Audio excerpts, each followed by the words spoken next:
Welcome to the 16th episode of the Glen Moe Walk Down Broadway.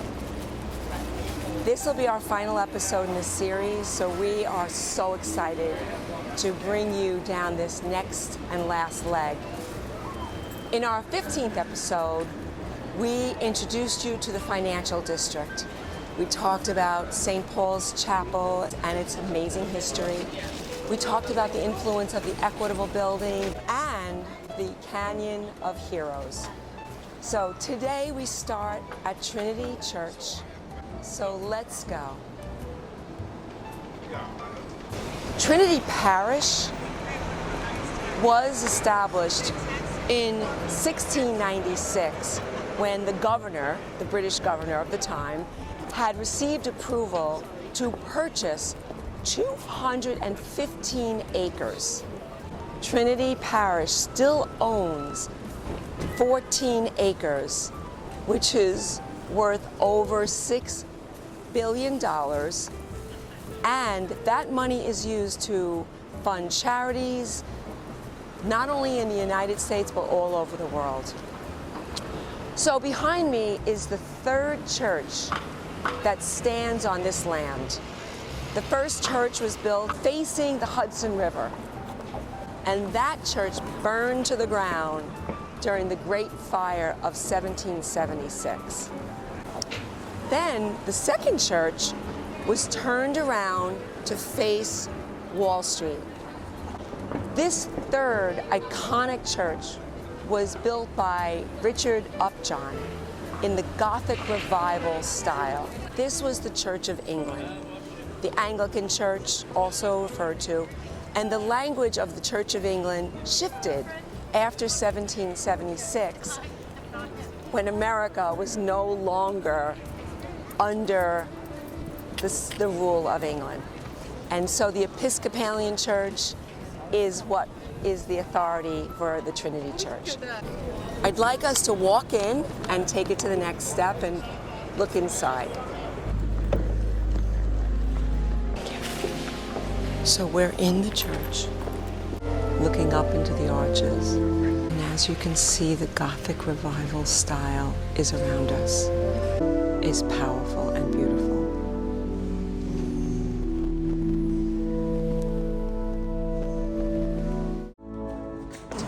Trinity's churchyard has an amazing history also. So behind me is the grave site of Alexander Hamilton, who I don't have to tell you is one of our founding revolutionaries. He changed American history, but also buried here is his wife, Eliza Elizabeth Schuyler Hamilton. They were married in 1780. Her husband died at the age of 49, but she lived to 97 years old and left a long legacy of accomplishments. Among them, she established the first private orphanage in America.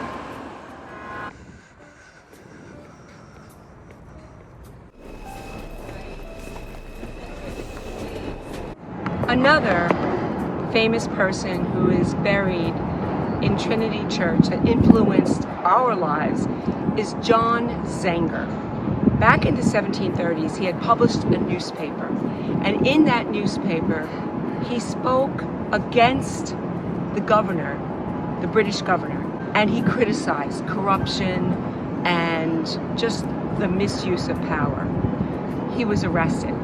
The law at the time was seditious libel. Seditious libel is when you speak against the government, even if it's true. He was brought to trial. The lawyer defended as best he could that everything that was written in the article was truthful. The jury, even though it was the law, would not allow him to be convicted for what they perceived as an unjust law. It changed the history of this country, as it was finally the beginning of free press and the ability to someone to speak up against its government that's been now codified in the American Constitution.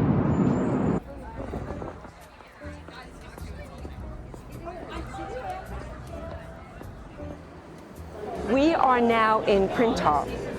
Printop is a high-end department store where its flagship store is located in Paris.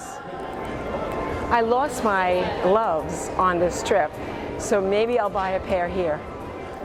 It's recently opened in New York City within 1 Wall Street, and it's spread over 54,000 square feet. Cocktail lounges, restaurants throughout the department store.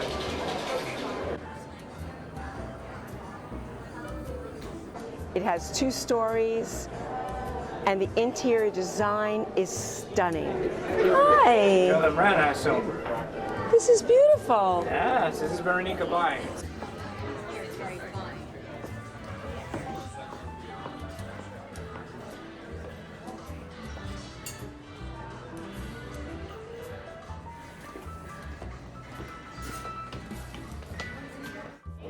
We've now arrived in the Red Room.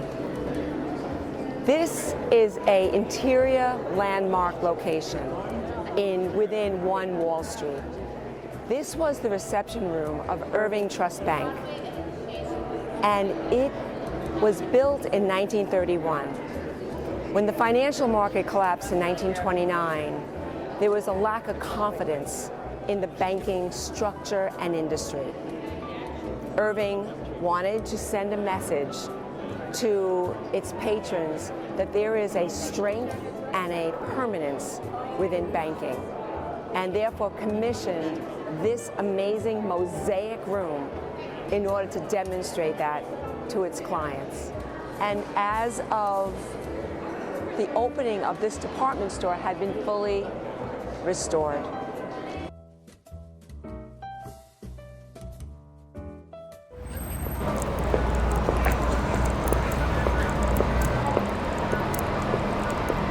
So we're going to stop here for a second to talk about 25 Broadway, which originally was, or in the past, was the Standard & Poor's building, and most famous as the Krenade Building.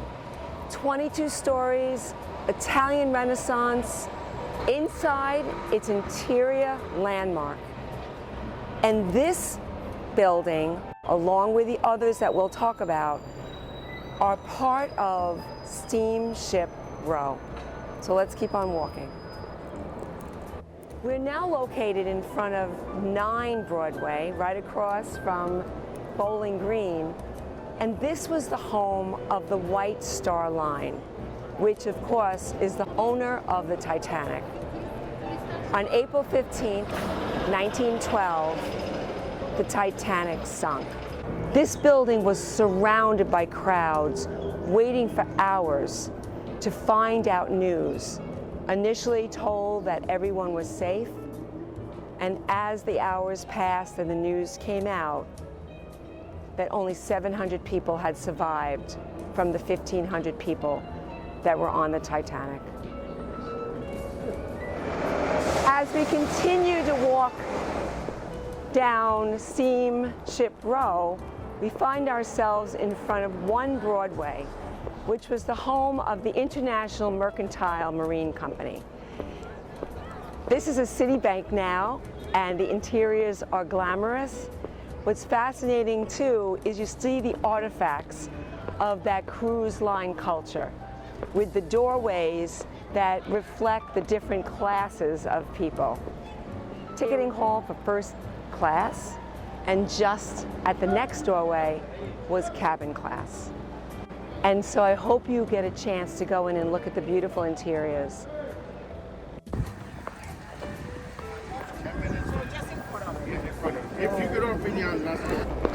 As part of Steamship Row, we are now in front of the U.S. Customs House, now referred to as the Alexander Hamilton Custom House.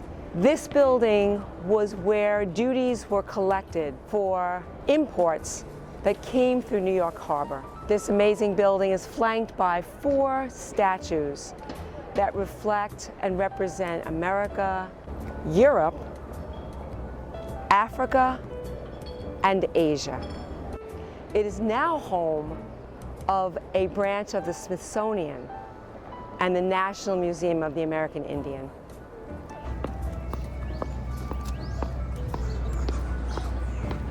We're now at the entrance of Bowling Green Park, which will be our last stop.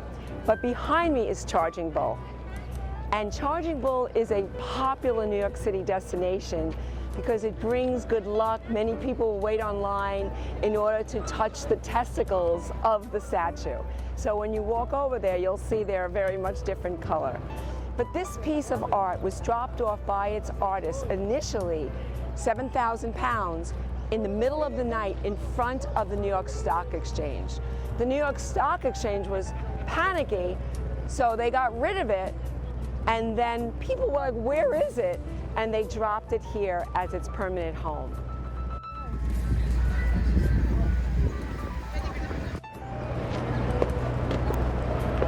After 16 episodes and 13 miles coming down Broadway, we now bring you to the location where this amazing city first started.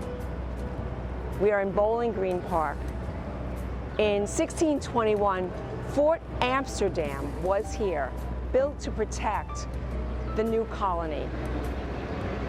In 1771, the park existed, and it was here that the statue of George III was erected. The fence was built, and then in 1776, when the Declaration of Independence was read to the troops not too far from this spot, crowds ran here to pull the statue of George III down. And legend has it that much of that statue was melted down to create the musket balls that was shot at the British. But part of that statue still exists. The tail of that horse is in the New York Historic Society. Plus, if you look at these beautiful fence, this historic fence, each of the posts was topped with a little representation of King George's crown. You can still see the marks today where they were sawed right off. The rest, though worn, has survived for 250 years, just as this amazing city has through war, terrorist attacks, financial devastation, and more. New York has been written off many times in its history, but it is still today one of the greatest cities in the world. And we are so grateful that you've been on this journey with us.